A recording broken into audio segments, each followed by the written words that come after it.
Bienvenue dans cette deuxième partie de la revue générale des principales fonctions du logiciel de SkyX.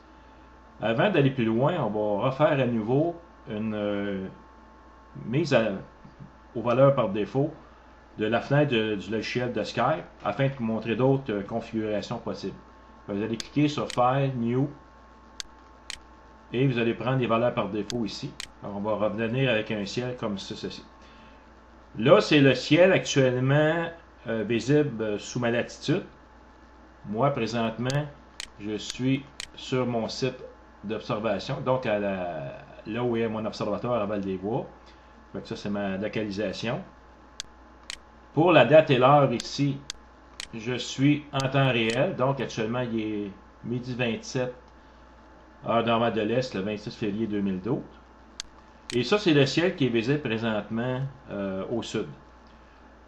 Bon, pour avoir la même configuration, là on a pris les valeurs par défaut, on voit ici qu'on a un ciel bleu avec les planètes et le soleil.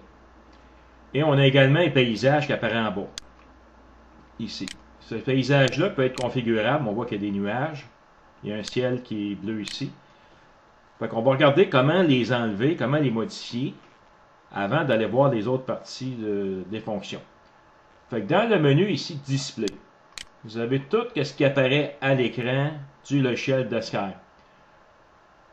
Par exemple, ici, on a un ciel bleu. Pour l'enlever, le ciel bleu, vous allez cliquer simplement sur Show Daylight ici. Vous voyez, votre ciel bleu est remplacé par un ciel de nuit. Si vous voulez le replacer, vous allez dans Display, vous cliquez à nouveau sur Show Daylight. Vous avez la chance de voir le ciel autant de jour comme de nuit, tout dépend de votre volonté. Également, par les heures, si vous laissez le ciel de jour, il y a moyen de configurer ça aussi. Lorsqu'on va changer les heures ici, on va voir que le ciel, la teinte du ciel va changer. Exemple, ici, je vais accélérer le temps. On va voir le ciel, on voit les heures ici changer. Et à mesure qu'on va s'approcher vers la fin de la journée, on est à 16 heures, regardez bien le ciel, qu'est-ce qu'il va devenir, il commence à s'assombrir. Et là, on a un ciel noir qui apparaît. Donc, on est rendu ici le soir. Ça, c'est seulement visible si on a activé la fonction Show Daylight. Je vais revenir ici en cliquant sur le bouton Computer Clock à l'heure que je suis présentement. Ici, on a des nuages. On a un paysage ici. Ça, pour configurer ce paysage-là, vous allez cliquer sur Display. Vous allez voir ici Horizon and Atmosphere Option. Vous cliquez sur ça. Là, je vais simplement enlever ici la date et l'heure pour l'instant, pour faire plus de place. Et là, ici, on a quatre onglets. On a l'horizon ici. Fait que tout ce qui concerne l'horizon, on va le paramétrer par ici. On va avoir le gradient du ciel ici, dans l'onglet Sky Gradient. On a les nuages ici, qu'on peut enlever ou afficher ou modifier. Puis on a ici le halo autour du soleil, le halo autour de la lune. On peut également voir les pluies météores ici, si on peut les afficher. Fait qu'on va jouer un peu avec ces fonctions-là pour voir ce que ça fait. Fait qu'on va cliquer l'onglet Horizon. Vous avez le choix de l'afficher au complet si vous paramétrez ici.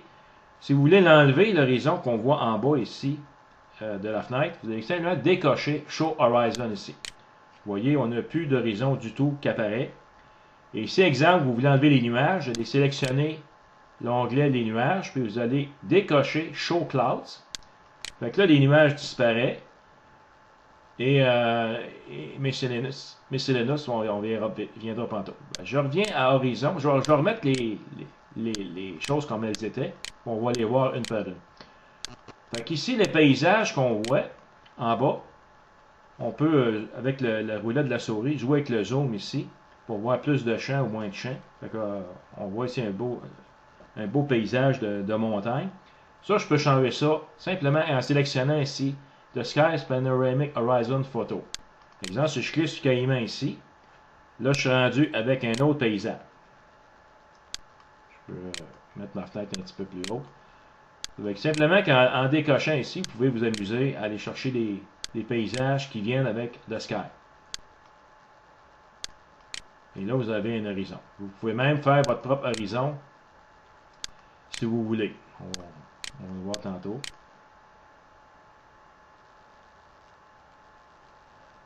Bon, je vais aller ici en dessous. My Panoramic Horizon Photo. Fait que si vous voulez, vous pouvez faire votre propre horizon à vous. Vous avez simplement à aller voir dans le manuel d'instruction.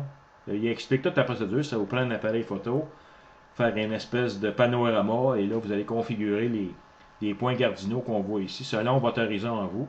C'est quand même assez intéressant à faire, mais c'est quand même long à expliquer. Fait que je n'expliquerai pas ici. C'est quand même pas une chose fréquente qu'on fait en astronomie. Fait que ça, c'est au possible d'aller voir votre propre horizon. Supposons que je sélectionne ce paysage-ci. Je peux paramétrer l'apparence du paysage, comme ici, là, en le bougeant, ça change. Comme exemple ici, en altitude, si je bouge le curseur qui est ici, ben, je peux monter la hauteur du paysage en altitude. Même chose ici au niveau de l'horizon. Si je descends à 35 degrés d'altitude, on voit ici que je suis bloqué, je ne peux pas descendre plus. Donc on le met vis-à-vis de l'horizon. Ça vient cacher notre horizon pour nous permettre d'avoir un paysage un peu plus réaliste. Si on regarde, qu'est-ce que ça donne? Ça donne à peu près ceci. Je mettrai au sud ici. Bon, ça, je peux jouer avec là. Tout ça est paramétrable en cliquant sur horizon ici et atmosphère. Je peux également bouger mon paysage ici. On va juste descendre un peu, monter l'altitude un peu plus, l'horizon. On peut jouer ici, avec ça un peu comme ça ici. Bon, voilà, ça sont encore un peu plus caché. Voilà. Donc en bougeant ici, puis je peux même mettre une transparence à mon image pour voir mon horizon, mon paysage, à peu près ce qui arrive, pour le cacher complètement. Et là, encore là, si je décide de changer ici, fait que si je vais voir le paysage de nuit, qu'est-ce que ça donne? Ben, je peux simplement aller cliquer sur Display, j'enlève le Daylight, et là, je vois le paysage de la nuit. Là, évidemment, les nuages ne sont pas totalement réalistes. Je vais revenir à Horizon, et là, je vais aller cliquer ici, Cloud. Le Cloud, si je veux enlever nuages, je décoche Cloud ici. Et là, j'ai un paysage de nuit sans nuages. Un beau ciel, évidemment. J'ai pas le soleil la nuit. C'est moins réaliste, mais ça dépend des heures. Et encore là, ici, les nuages. Je vais remettre la sélection ici du display. Du show des lights. Là, à ce moment-là, les nuages, encore là, c'est ajustable. Fait qu'on peut les faire monter plus haut ou les plus bas. Les faire jouer en altitude. Gauche à droite, en mettre plus, en mettre moins. Les transparents, on peut en mettre plus transparent. Il s'agit de jouer avec les paramètres ici pour voir la différence. Ça, c'est plutôt les nuages. Ça, c'est d'autres sortes de nuages qu'on a ici qui paraissent à l'écran. Si je veux avoir un autre type de nuage, je clique sur ça. Encore là, vous cliquez Apply. On voit un autre sorte de nuages qui apparaissent. Un peu comme à la fin de la journée. Les cumulus ici, je clique Apply. Et là, ça me donne des cumulus. Et Cloud 2, Apply. C'est encore d'autres sortes. Bon, maintenant, je reviens à Horizon ici, parce qu'il y a d'autres paramètres. Il y a possibilité de mettre ce qu'on appelle une image de votre propre site d'observation. C'est expliqué dans le guide du logiciel. À la page 172 du manuel d'instruction, vous avez toute la procédure pour créer votre propre horizon à partir de photos que vous prenez de votre environnement. En gros, vous faites une espèce de panorama, puis vous identifiez les points cardinaux, puis vous allez pouvoir importer ça dans la partie de The Sky pour voir votre horizon. À ce moment-là, c'est ici que vous allez importer votre image compositée de panorama de votre site d'observation. On a également la possibilité de se faire ici, si on va cliquer dans Horizon Type, Custom Draw. Ici, dans la fenêtre Custom Draw, il y a possibilité de créer votre horizon selon des obstacles que vous avez. simplement en déplaçant ici les fenêtres, comme exemple, ici, voyez-vous, là, je peux faire des ajustements comme ça.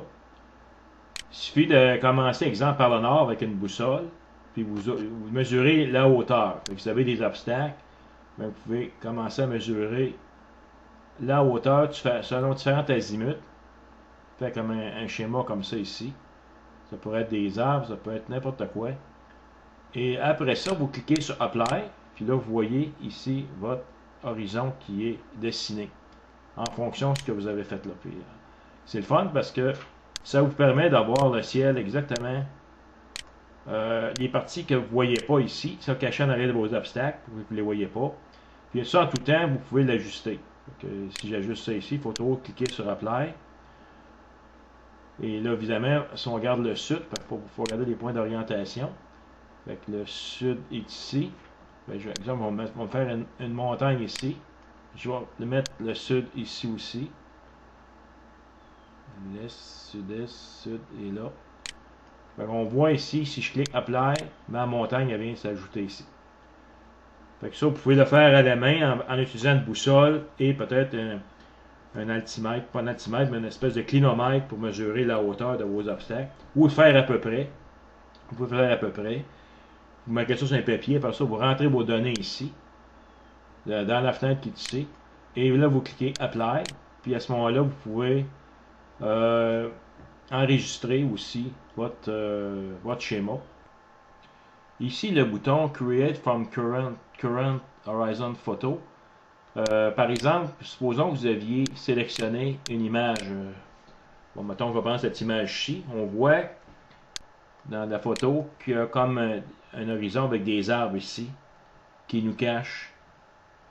Ici, on est sud-ouest, il y a un arbre qui nous cache. On est sud-sud-ouest ici, on voit un petit peu les inscriptions. Et on est au sud ici, fait qu'on a un petit arbre qui nous cache ici. Tout ce que ça fait, si je vais cliquer sur Custom Draw et je clique le bouton Create from Current Horizon Photo, c'est qu'il va faire simplement, lui, un schéma comme ça ici, à partir de la photo qu'on avait. Par exemple, si je clique ici, et je reviens à juste mettre la photo, voyez-vous ici, il y avait les arbres qui nous cachent cette partie-là, sud-sud-ouest. Regardez si je vais cliquer sur Custom Draw, mais à cet endroit-là, maintenant, il est fait comme un blocage. Il a comme bloqué le ciel parce que c'est une partie qu'on ne peut pas aller voir dans le ciel. Si je prends un autre exemple, je vais prendre un paysage, exemple, cette belle montagne-là ici, je vais la déplacer. Juste au sud, vous voyez ici, je vais mettre le paysage ici au sud. Ben, j'ai un obstacle ici des montagnes. Au sud-sud-ouest, j'ai une grosse montagne parce que je vais regarder la photo qui est ici. Et ici, je vais cliquer sur Custom Draw et le bouton Create from Current Horizon Photo. Vous allez voir ici, le paysage a changé. Vous voyez ici, j'ai ma photo que je me suis servi comme pour faire mon horizon. Et ici, je vais cliquer ici sur Custom Draw et je clique sur le bouton ici Create from Current Horizon. Et je clique Apply. Mais on voit ici l'ombrage qui correspond à mes obstacles de montagne. Je reviens à la photo. Donc on voit très bien la différence ici avec les obstacles de ma photo. Si je change de paysage, il va prendre le mont Wilson ici. Bon, ici, je vais faire la même chose. Je vais cliquer sur Custom Draw. Je vais cliquer ici sur Create from Current Horizon et j'applique ici le bouton. Et on va voir ici la photo. On voit les obstacles qui nous cachent l'horizon et le ciel. Et lui, ce qu'il a fait, c'est qu'il a fait une zone d'ombrage. Et ça, je pourrais toujours modifier ça. Et toujours en cliquant Apply, ça vient changer mon paysage. Je reclique encore sur la photo comme c'était avant. Je clique en Apply, mais ça revient à ce que c'était mon image originale. Ici. Et maintenant, si on veut ajouter, je reviens ici à Custom Draw. Si on vient ajouter, on clique sur le bouton Show Refract Horizon.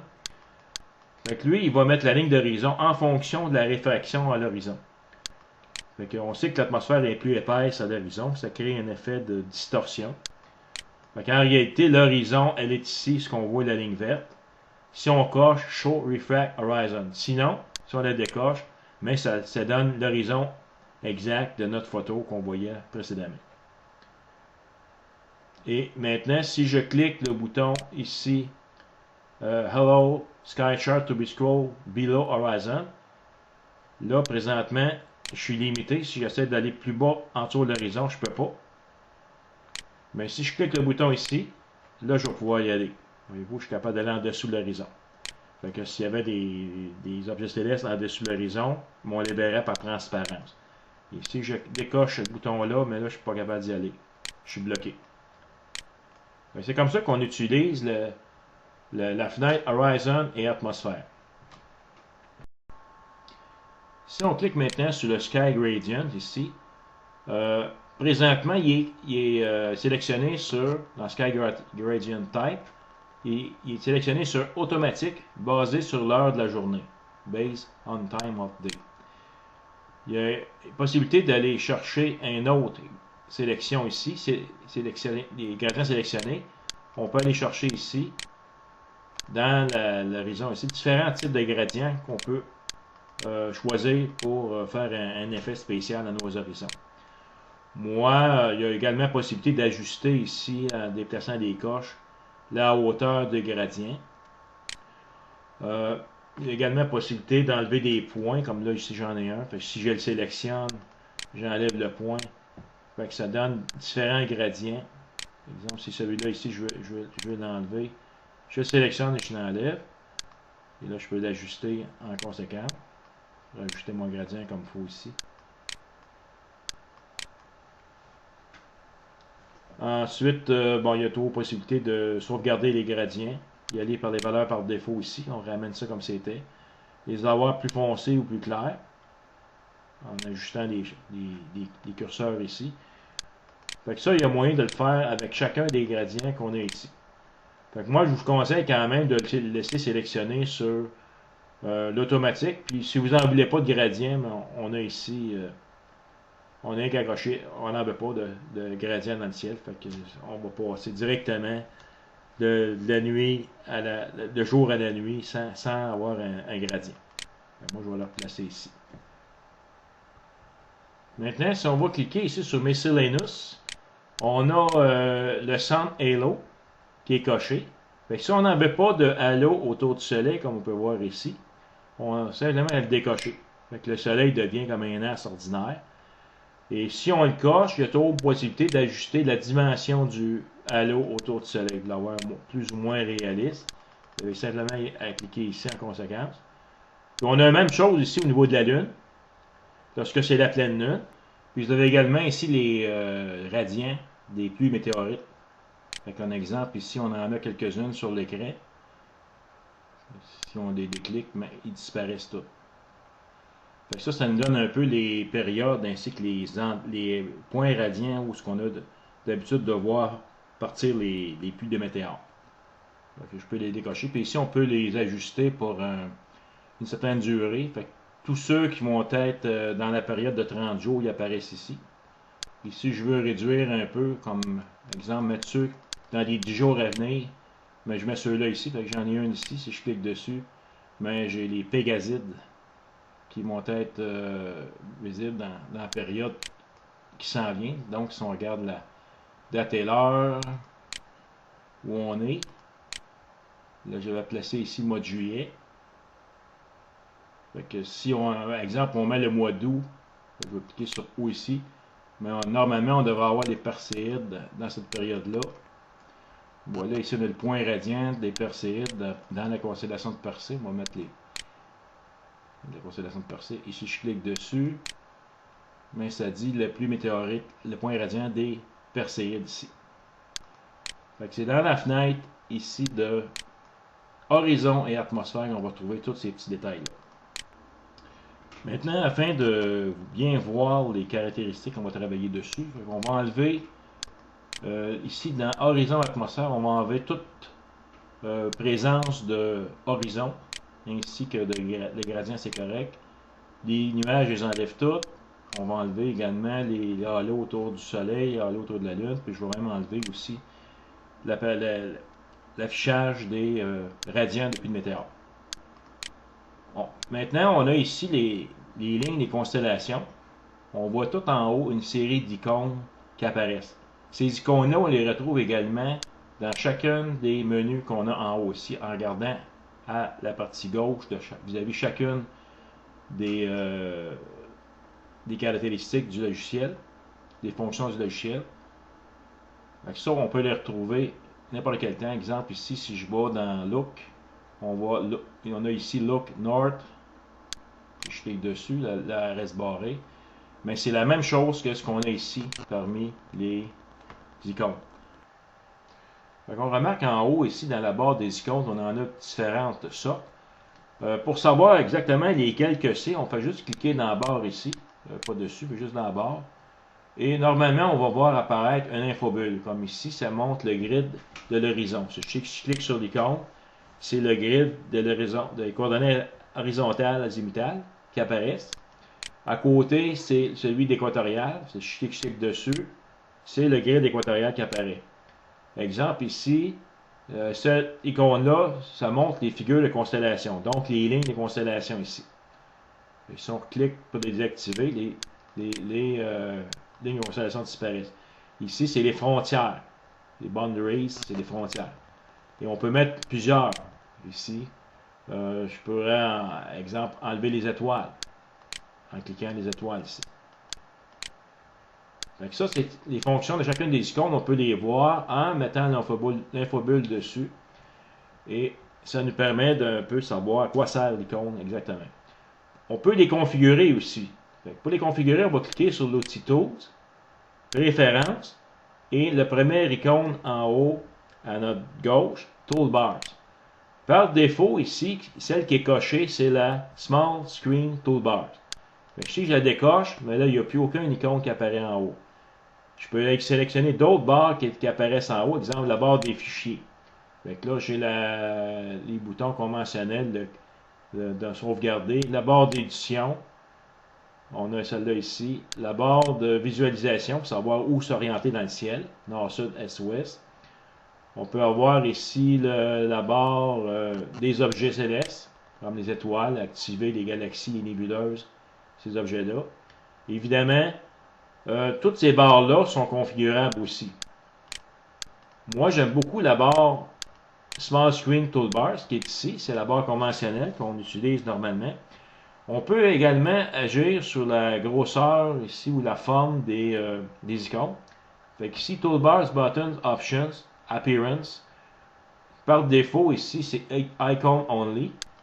Je peux mettre simplement ici Text Only. Fait que là, c'est seulement que le texte qui apparaît. Moi, j'aime beaucoup les icônes parce que je suis visuel. Fait que je vais remettre les icônes. Je peux mettre du texte avec des icônes.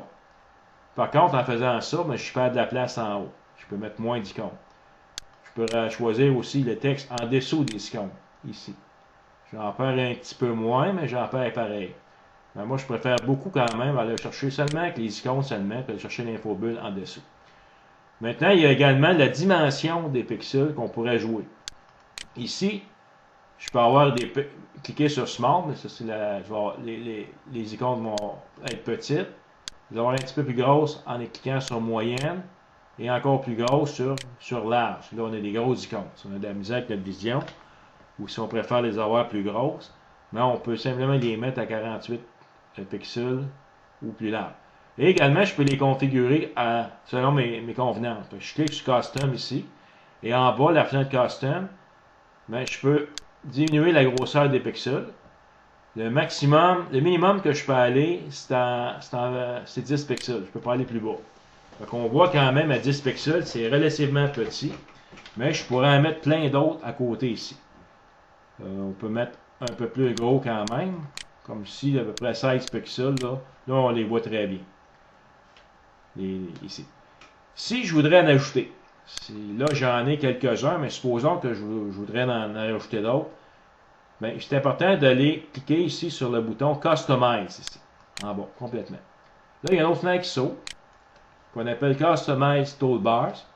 Et là, ici, vous avez encore des barres d'outils préconfigurées, déjà, les mêmes qu'on retrouve ici dans la fenêtre de Toolbars, dans le menu Préférences.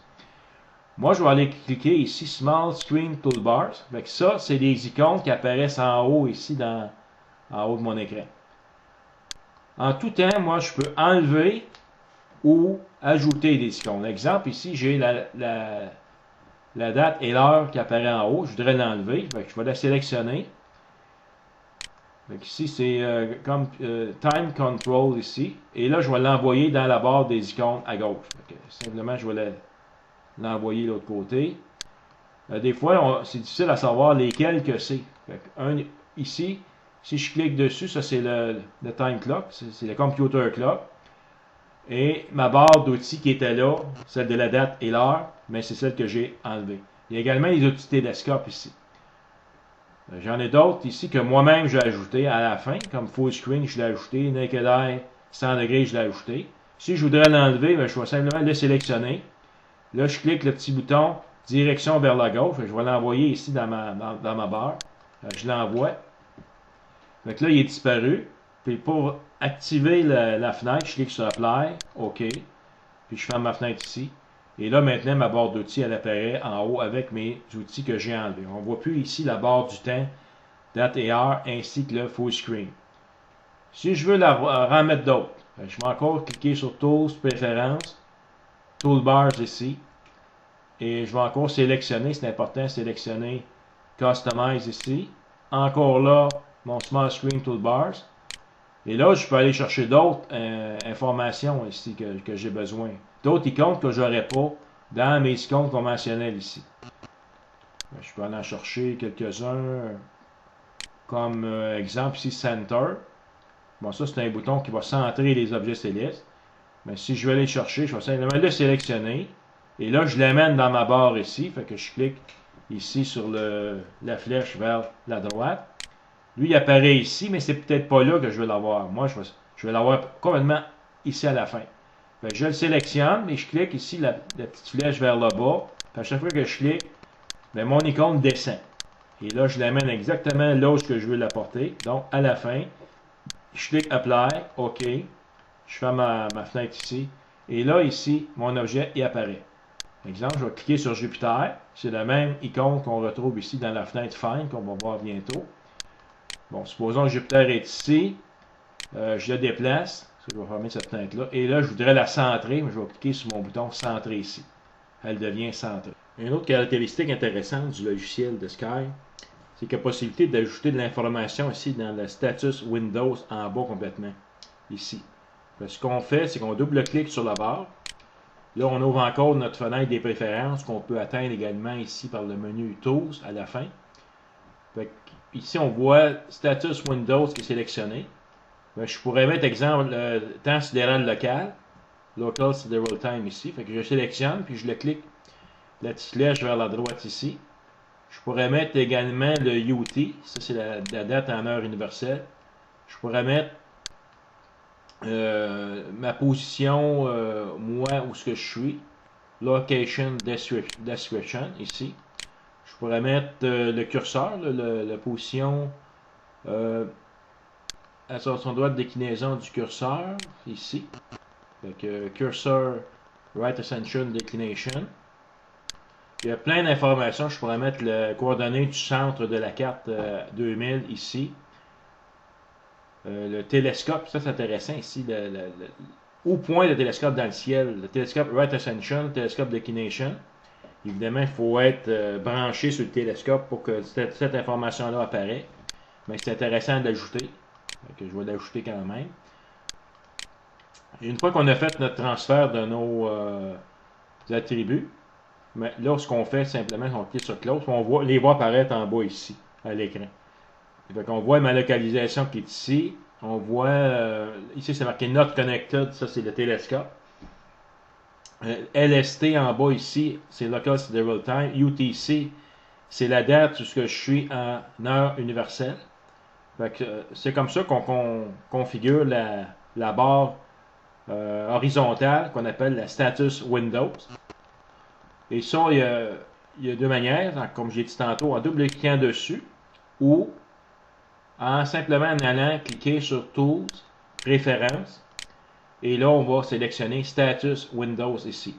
Et là, on a encore possibilité d'ajouter ou d'enlever des informations dans la barre en bas. Maintenant, on va regarder les différents zooms et les déplacements dans la carte du ciel. Donc, on va commencer par regarder les icônes en haut ici. Nord, Est, Sud, Ouest, Zénith. Exemple, si je veux voir quelles sont les constellations qui sont au nord, je clique sur le bouton ici, Nord. Donc, on voit la Grande Ourse qui apparaît ici, puis on voit l'étoile polaire. On peut mettre l'icône des constellations. Donc là, ici, on regarde vers le nord. Si on veut regarder vers l'est, les constellations qui se lèvent à l'est, on a le Lion. On a d'autres constellations. Ici, on a le petit Lion. Ensuite, si on regarde vers le sud, on a Orion. Orion, puis ici, un petit peu à gauche, on a le Grand Chien. À l'ouest, on voit qu'il y a Andromède, Pégase qui sont sur le point de se coucher. Et on peut voir aussi au zénith quelles sont les constellations visibles. Au zénith, on a les constellations, aussi les Gémeaux, le Cocher, Persée, ces constellations-là. Maintenant, je vais cliquer au sud ici. Je vais enlever les lignes de constellation. Là, pour déplacer dans la carte, simplement en cliquant le bouton gauche de la souris, et maintenant, on peut draguer, c'est-à-dire on peut se déplacer en tout temps dans notre carte céleste. Il y a également la possibilité de se déplacer dans la carte céleste par les icônes en haut des flèches. Ça, on regarde l'infobulle, move left, on tourne vers dans ce sens-là, move up, on s'en va vers le haut, move down, on s'en va vers le bas. C'est la même chose que si on prenait notre bouton gauche de notre souris qu'on presse et qu'on se déplace. Je trouve quand même que c'est très avantageux d'utiliser la souris que le bouton gauche. C'est beaucoup plus user-friendly, comme on dit. Une autre possibilité de naviguer aussi dans la carte du ciel, dans le menu orientation, on a la fonction Navigate ici. On ouvre une fenêtre ici. Dans cette fenêtre-là, on a 3 onglets en haut. Si on clique sur Celestial Sphere, à tous les endroits qu'on pèse ici, on voit qu'on va changer un endroit dans le ciel. Si je pointe ici l'étoile qui est là, on voit en bas, c'est marqué ici le nom de la constellation qu'on pointe. On a quand même des étoiles brillantes qui apparaissent là. Comme ici, j'ai Aurigae. Si on regarde la constellation ici, Aurigae. Là, ici, j'arrive sur... Je vais juste mettre les fonctions, les lignes de constellation. Ici, je vais avoir Boot, c'est les bouviers. On voit le bouvier qui est ici. On peut aller accéder à différents endroits dans le ciel rapidement, ici, en cliquant sur cette carte céleste-là, qu'on appelle Celestial Sphere. On peut également ici entrer des coordonnées. Exemple, ici, si je rentre l'ascension droite, je vais mettre 0,1 heure. Ensuite, je vais marquer centrer la carte sur l'ascension droite de déclinaison qui est marquée ici. Je clique dessus et là, ma carte est centrée dessus. Et là, je peux faire l'inverse. Je peux obtenir, par exemple, je vais changer d'orientation. Je vais mettre Orion ici dans le milieu. Là, je dis Get Sky Chart Center Coordinates. La coordonnée du centre ici, c'est environ 5h36. Si je clique ici, il est marqué 5h15. Mais ça, c'est la coordonnée du centre. Je suis autour de ça. Exemple, si je vais changer, je vais mettre 0h ici. Et je vais dire centrer la carte sur cette coordonnée-là. Qui va centrer la carte sur cette coordonnée-là. On pourra faire une autre expérience. Ici, je clique ici sur Aldébaran. 4h36, 38. 16, 31. 4h36 à peu près. Donc 16 ici. 31, je crois que c'était.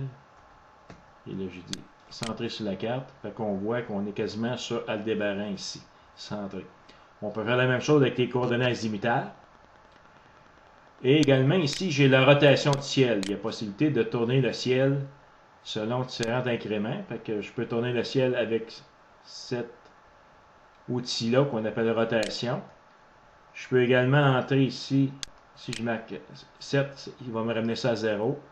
Mettons, je mets un angle de 45 degrés comme angle de position. Là, à ce moment-là, je dis 7, il va me tourner à 45 degrés ici. Ici, je marque 0 ici. et je dis 7, il va marquer, il va faire un angle de 40, 0 degré.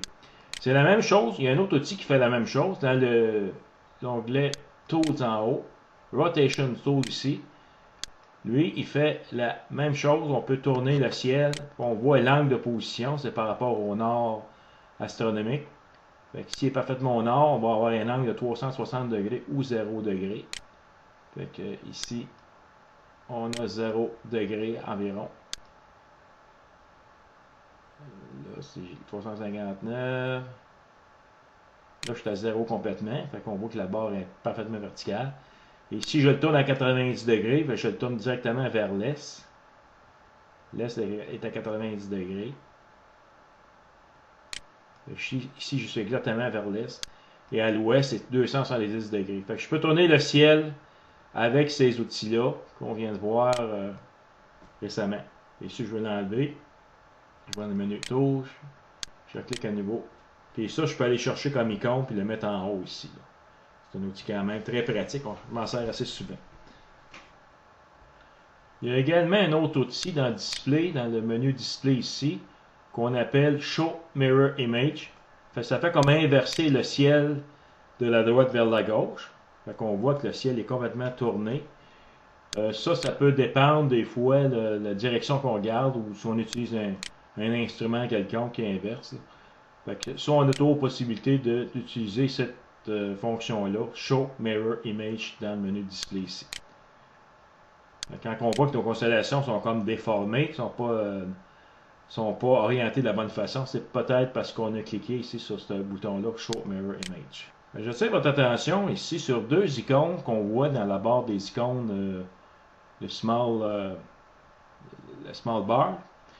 Il y a une icône ici qui est identifiée comme Terrestrial Sphere. L'autre à côté, c'est Celestial Sphere.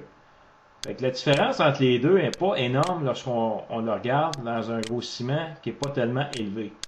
Si, exemple, je clique ici sur le Terrestrial Sphere et je grossis l'image. Là, je suis pointé sur Betelgeuse. Je vais grossir beaucoup. Là, je vais la placer dans le centre. Alors, remarquez qu'est-ce qui se passe. On voit Betelgeuse qui bouge. Le ciel, il bouge. Parce que là, c'est comme si j'étais placé sur la Terre.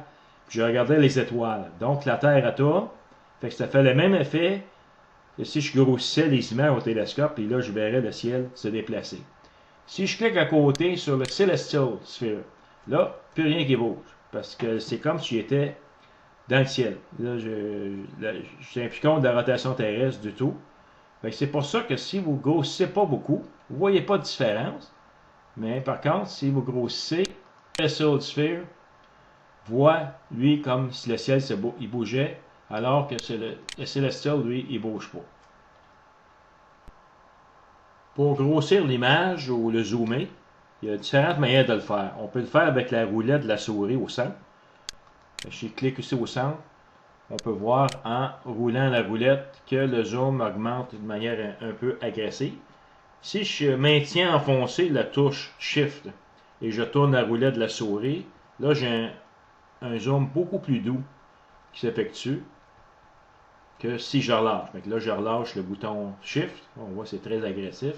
Et si je fais le même mouvement du bouton de la souris avec le bouton Shift enfoncé, j'ai un zoom très doux qui se fait. Il y a également d'autres possibilités.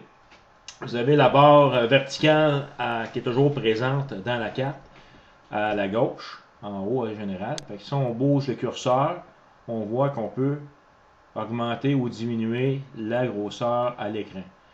Plus on pousse vers le plus, plus on atteint des magnitudes très faibles. Et si on va à l'inverse, plus on descend le curseur vers le moins, le signe moins, plus on a du champ dans le ciel, mais évidemment, là, on a une vue d'ensemble du ciel au complet. Il y a une autre possibilité d'aller chercher le zoom, c'est dans le menu Orientation. Vous avez deux touches, le touche Zoom In ou Zoom Out, ou avec les touches rapides, Shift Page Down ou Shift Page Up ou Zoom Out. Vous avez également la possibilité d'y aller Zoom To, et là, vous avez des zooms prédéfinis. Exemple, vous avez 30 secondes d'arc ici. Vous avez télescope 1 degré. Le Finder, c'est un chercheur avec un champ de 10 degrés, une paire de jumelles ici avec un champ de 50 degrés, l'œil nu à 100 degrés et un grand champ à 180 degrés. Fait qu'exemple, si je clique ici Finder 10 degrés, là j'amène la grosseur de mon champ à peu près d'une paire de jumelles, ou Finder c'est un chercheur. Ensuite, vous avez la possibilité de faire une sélection. Si j'enfonce le bouton Shift ici, en même temps je vais faire une sélection. Je vais sélectionner la partie autour de la ceinture d'Orion. Je fais comme un cadre ici. On a la dimension du cadre qui apparaît ici et on dit de cliquer à l'intérieur du zoom. Puis si on veut canceller, on clique à l'extérieur. Là, je vais cliquer à l'intérieur et voilà, j'obtiens un zoom instantané de ma sélection.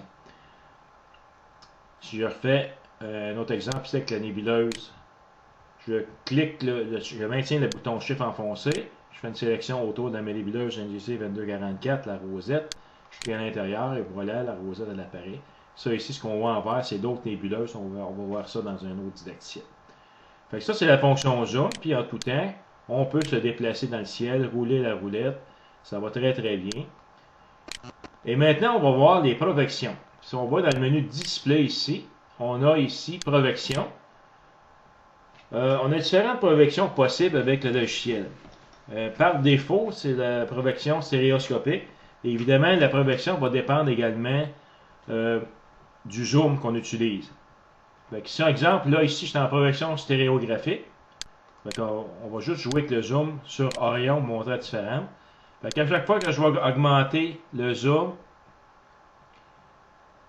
mon image elle se maintient quand même quasiment au centre.